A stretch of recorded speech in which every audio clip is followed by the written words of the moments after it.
你每日朝九晚九 OT 到懷疑人生，搭地鐵逼到好似沙甸魚咁，但係戶口嗰幾位數永遠好似結咗冰咁，完全唔識動。你可能怨過個天，怨過老闆，怨過冇投過好胎，但今日我要話個你知一個好殘酷嘅結論，你發唔到財，真係同你勤唔勤力、運氣好唔好完全冇關，根本原因就藏喺你骨子裏面。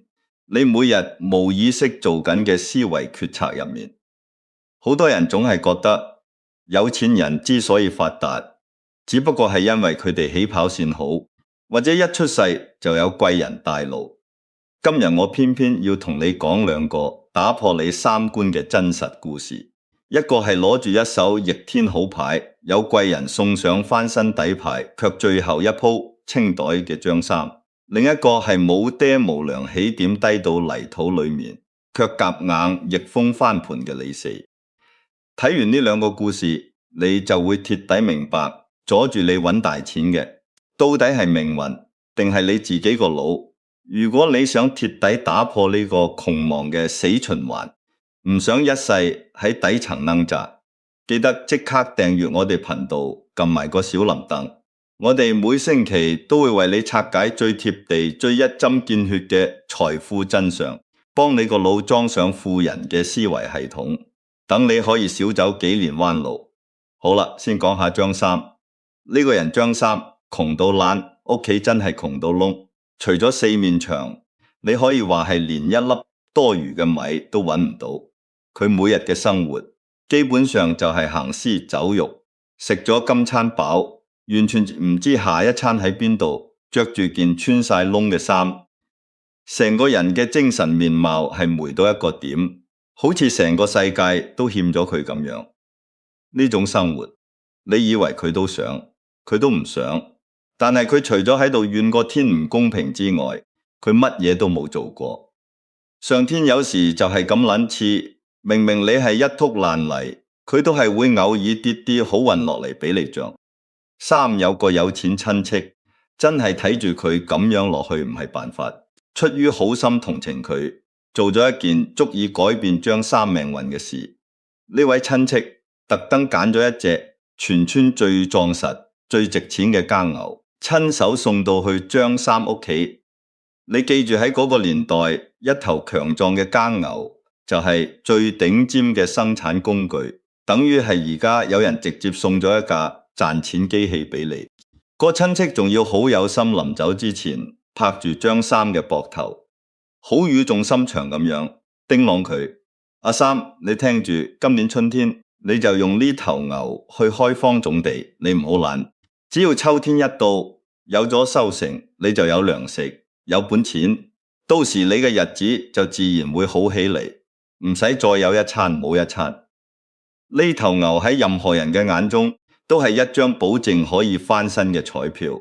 你諗下，如果呢件事發生喺你身上，你會點？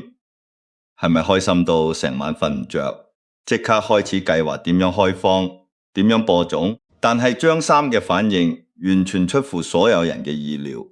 佢望住呢頭牛，佢嘅第一反應竟然唔係興奮，唔係感恩，而係覺得大鑊，好麻煩。佢個腦入面完全冇出現過秋天黃針墩嘅杜哥，更加冇諗過乜嘢叫長遠嘅規劃。佢望住隻牛，心裏面淨係喺度盤算，養呢隻牛要每日天未光就去割草餵佢，佢病咗又要睇醫生，使唔使錢㗎？仲要帶佢出去耕田，咁辛苦咁攰日曬雨淋。我而家一個人食飽，全家都飽，雖然窮啲，但至少自由自在啊！而家多咗一隻畜生，即係多咗嗰個婦女，我要額外服侍佢。呢啲直情係貼錢買難受啦！你睇下，呢種就係窮人思維最典型嘅反應。明明係一個天跌落嚟嘅翻身機會，佢嘅着眼點永遠都係眼前要付出嘅嗰少少辛苦同代價，佢寧願維持住而家呢種舒服嘅貧窮，都唔願意去承受短期嘅辛苦，去換取長遠嘅財富。佢完全冇計過條數，你辛苦幾個月，換嚟嘅係成個人生嘅改變。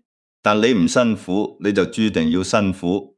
成世就係咁樣。張三熬咗幾日，佢每日望住嗰隻牛，越望就越覺得佢係一個負擔，越望就越覺得佢眼冤。終於佢忍唔住啦，佢覺得養呢頭牛實在太麻煩，不如將佢變現。佢偷偷地將嗰隻牛牽咗去市集賣咗，換咗一筆喺佢眼中覺得係好大嘅現錢。當佢轉住嗰沓銀紙嗰一刻，佢覺得成個人都輕鬆晒，壓住心頭嗰塊大石終於消失咗。佢心諗，咁樣幾好啊，唔使勞動又有錢使，我真係叻。跟住落嚟發生嘅事就係一場典型嘅短視狂歡。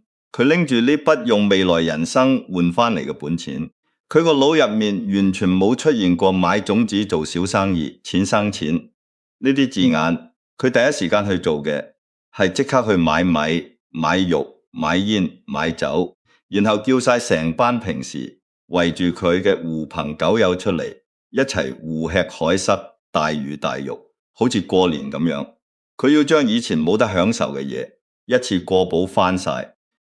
你覺得佢會理以後咩？唔會。佢嘅世界觀係今朝有酒今朝醉，佢要嘅係即時嘅滿足，係今晚可以食肉可以飲酒嘅嗰種快感。短短幾日之內，呢筆本來足以改寫佢命運嘅本錢就被佢揮霍得一乾二淨，連渣都冇得剩。短暫嘅狂歡過後，迎接佢嘅係比之前更加悲慘嘅現實錢，使晒咗，朋友都散晒，佢又變返嗰個一無所有嘅張三。但係呢一次情況更加嚴峻，因為佢連最後嘅統身之所，嗰間破屋都因為冇錢收葺，最終喺一場風雨入面倒塌咗。時間過得好快，去到年底，村裏面其他人都因為開荒豐收，日子越過越紅火，家家戶戶都準備過個好年，唯獨是張三，佢乜嘢都冇，甚至淪落去到要喺街頭圍凍。最後喺一個好寒冷嘅冬夜，佢俾人發現凍死咗喺街頭。你知唔知最可悲嘅係乜嘢？係佢臨死之前，佢個心入面都仲係充滿咗委屈同怨恨。佢怨個天唔公平，怨嗰個親戚點解唔直接俾多啲錢？佢怨自己條命生得苦，但係佢由頭到尾都從來冇反思過一下，係佢自己親手將嗰頭可以救佢一命嘅家牛殺雞取卵。佢嘅死唔係命運造成嘅，而係佢自己嘅思維決定嘅。講完呢個咁令人稀過嘅故事，你可能會問，咁如果條起跑線仲差過張三呢？仲有冇得翻身？我同你講，有。呢個就要講到格稔村嘅李四。李四嘅人生起點比張三慘10倍，直頭可以用地獄級嚟形容。佢父母早逝，母親無故，住嘅係一間連風都擋唔到嘅土坯房，冇任何人同情佢，更加冇任何有錢親戚會送佢一頭牛。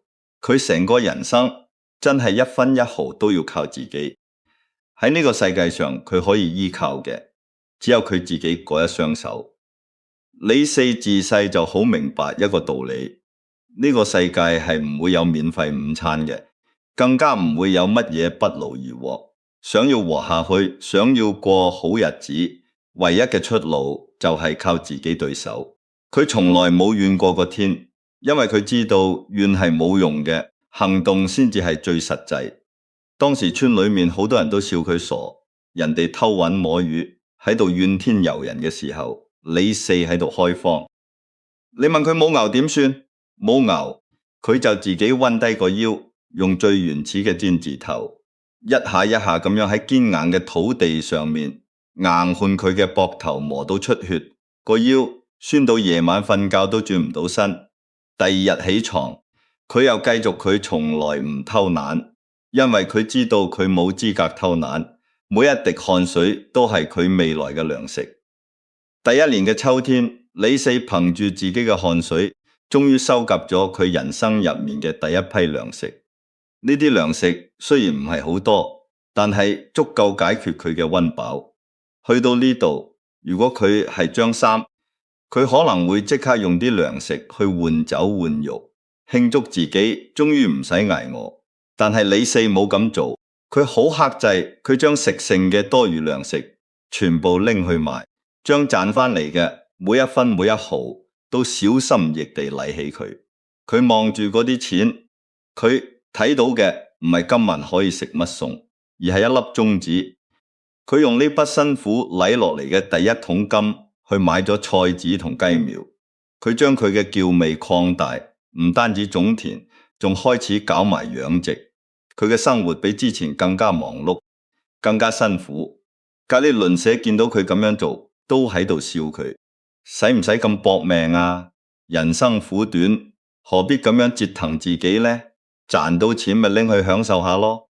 李四聽到呢啲說話，佢從來都唔會爭啲，因為佢心入面好清楚，佢哋同自己係兩個世界嘅人。佢哋追求嘅係短期嘅快樂，但李四追求嘅係長期嘅自由。佢只係默默咁樣繼續做自己嘅事，不理旁人嘅眼光，就係咁樣。幾年之後，佢終於用自己賺到嘅錢買咗屬於自己嘅第一頭耕牛。當佢拖住嗰頭牛嗰一刻，佢嘅效率即刻翻咗幾倍。跟住落嚟，佢繼續置辦田地、修選房屋，甚至乎開始做埋農產品嘅買賣，將村裏面嘅好嘢賣到去出面嘅城鎮。佢嘅日子就好似滾雪球咁樣，越滾越大，一日比一日好，最後徹底咁樣擺脫咗貧困，成為咗村裏面最出色嘅人。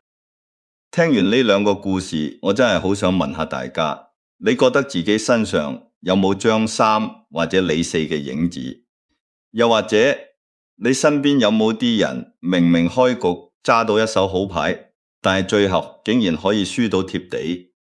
歡迎你喺下面嘅留言區話俾我知你嘅睇法，一齊嚟吹下水，講下你哋身邊嘅真人真事。當我哋將張三同李四嘅行為一層一層咁樣剖析開嚟，你就會發現命運嘅差距從來都唔在於佢哋嘅起跑線，而在於佢哋嘅思維方式。我哋可以歸納出4個致命嘅窮人思維，呢啲思維就好似一啲無形嘅枷鎖咁樣，鎖死咗%普通人往上爬嘅通道。第一個枷鎖叫做短期快感。你見到張三賣牛換錢，佢圖嘅係乜嘢？就係當下嗰種痛快，係今晚可以食肉，聽日可以飲酒嘅即時快樂。呢啲就係即時多巴胺。而李四呢，佢克制享樂，佢圖嘅係啲乜嘢？係明年嘅收成，係長遠嘅資產積累。呢度嘅分別就係決定你一生嘅關鍵。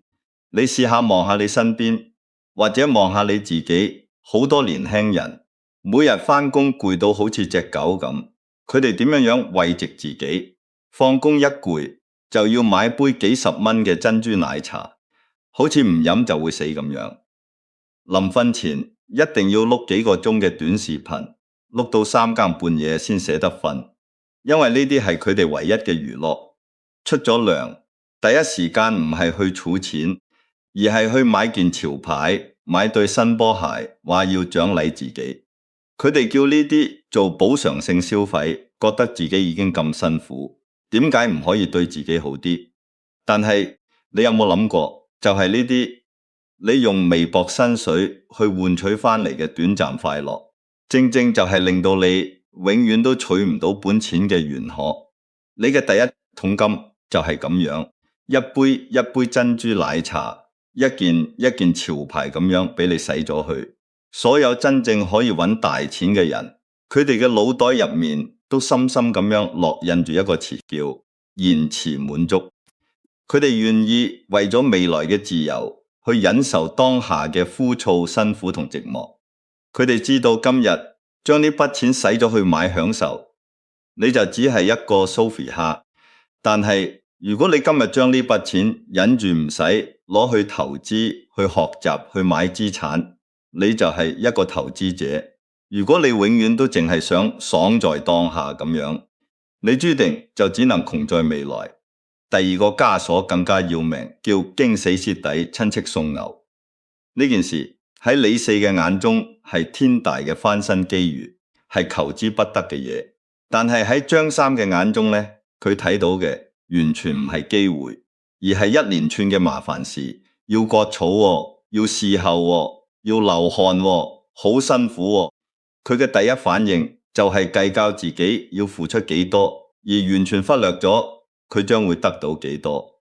呢種心態喺現實生活入面真係好常見，好多人成日都喺度呻，話冇發達機會，話個社會唔俾機會佢。但係當一個真正嘅機會擺喺佢哋面前嘅時候，佢哋嘅反應通常係點樣？例如話而家有個新興嘅副業項目可以賺到錢，佢哋會話：哎呀，呢啲要佔用我放工時間㗎，我邊有時間？又或者公司有個保升機會，但係需要你去學一樣新嘅技能，要考試，要承擔更多責任，佢哋又會話好麻煩啊！萬一我學完最後都升唔到，咁點算？我咪好花，我而家咁樣都幾好啊！做咩要咁辛苦？你睇下窮人嘅思維習慣係喺每一個機會入面去揾困難同阻礙，然後心安理得咁樣縮返去自己嘅舒適區。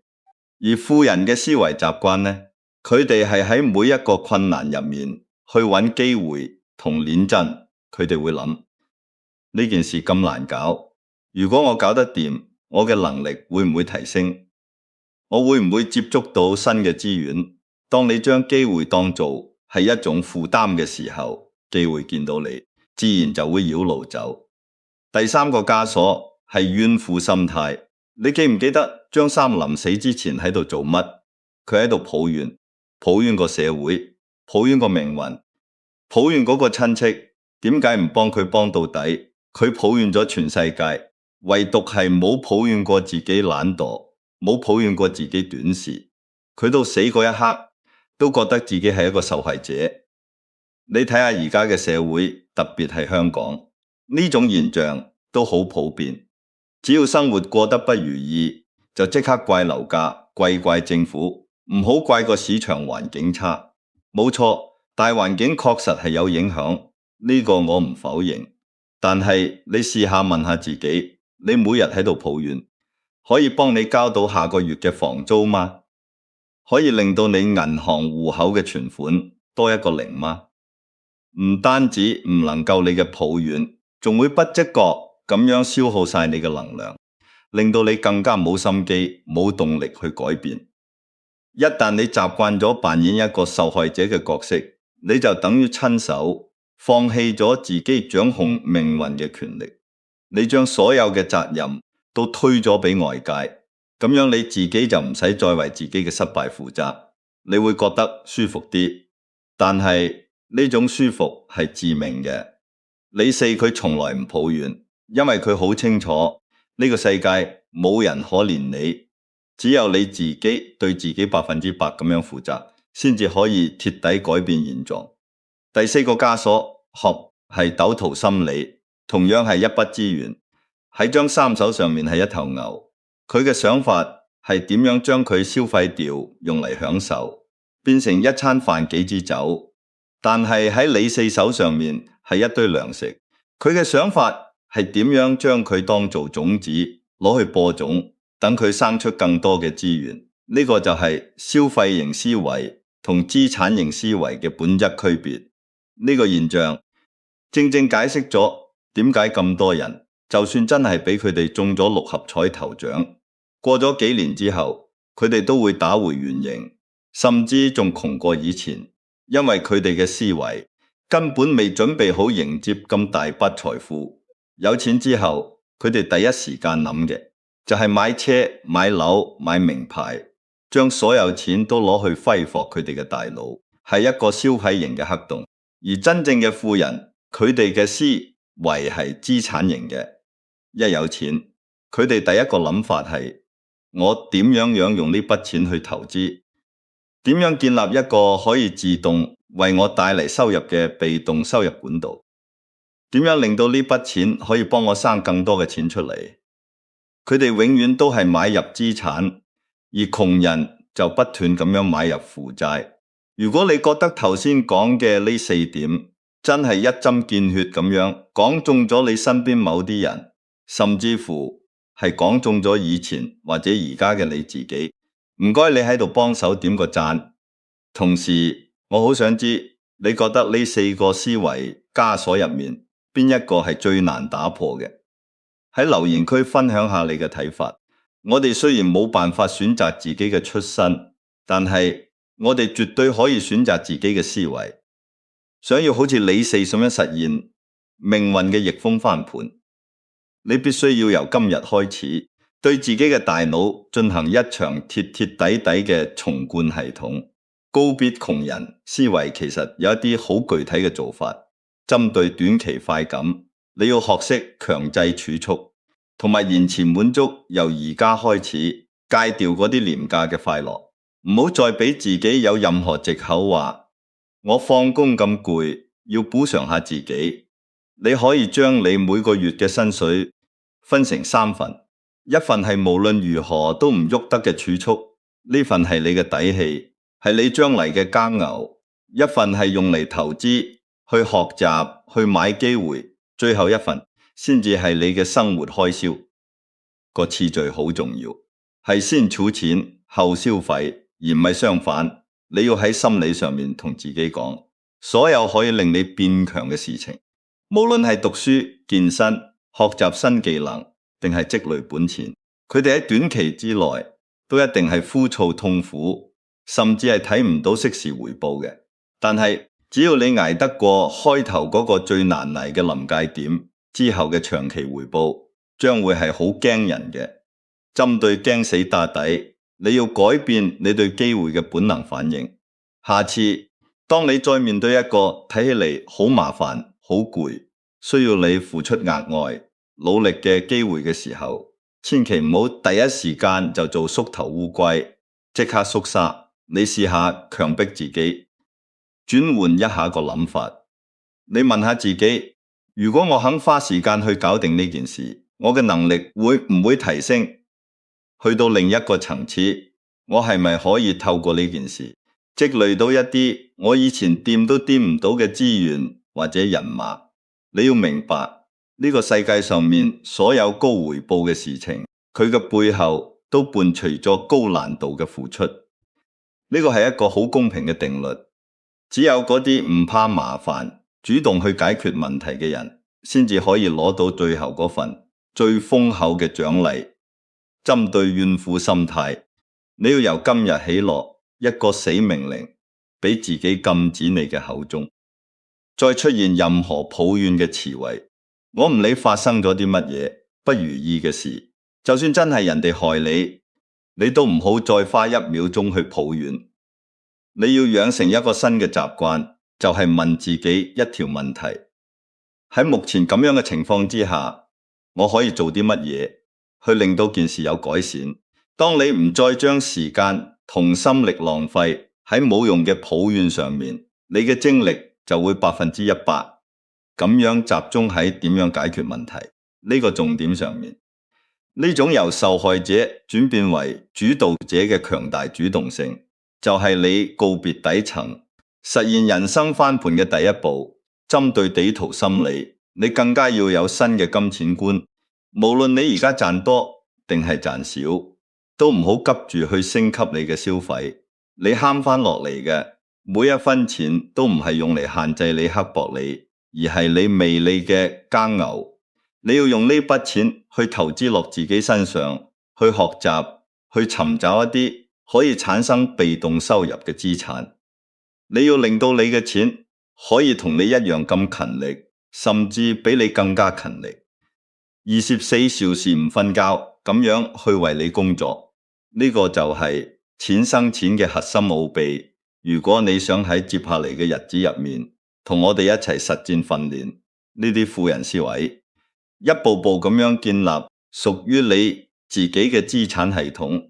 記得再次檢查下，你有冇訂閱到我哋嘅頻道，同埋有冇撳開旁邊嗰個小鈴鐺，因為我哋會一路陪住你，用最貼地、最入心入肺嘅方式，幫你打破你嘅認知邊界。希望大家一齊搵大錢，過上嗰種真真正正由自己話事嘅自由生活。